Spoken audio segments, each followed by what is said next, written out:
Watch this.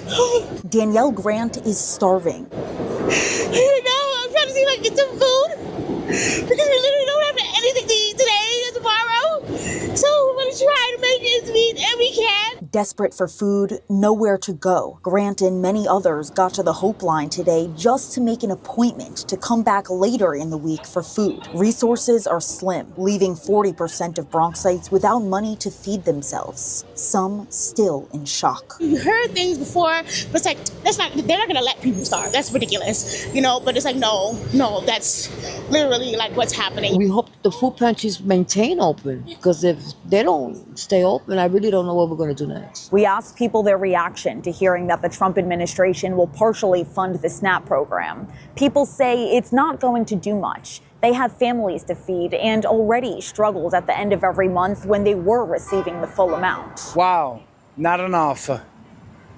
At least it's something to hold on, but I think everybody's going to have to get a second job. It doesn't really last a whole month, probably like 2 or 3 weeks. And then like last week, you got to scramble to find, things. This couple has 4 kids. The mom says pantries aren't always reliable. They have limited supply, or by the time we get to the front of the line, then it's really nothing there. So it's hard. She says she's holding on to faith. Meanwhile, others are worried hunger will drive crime rates up. We don't know how much money will be reloaded onto people's cards and when that will be. In Longwood, Lindsay Tanney, News 12. And between bills and food, now we're going to have to start making choices. Carlicia Grice is one of more than 1.4 million North Carolinians who rely on SNAP benefits. She gets about $1,000 a month to feed her large family. But on Saturday, what happens next? It's been the only thing on her mind for the last few days. Even that's not enough. And we're using cash to pay for food throughout the month,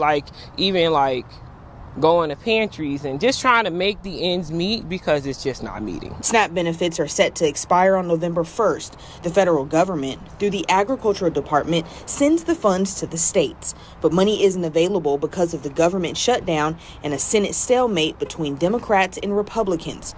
Grice says they're working as hard as they can to stay afloat. People automatically assume when you get SNAP that you're just lazy, you're just sitting in the house collecting benefits off of taxpayers, but we are taxpayers too. They have to understand that, it's hard, especially when you have a big family. It's hard just to get a gallon of milk that's now like $5. It's ridiculous. She says earlier this week her family received a letter saying their Section 8 housing may not be funded in December if the government doesn't reopen. Subscribe and follow for more.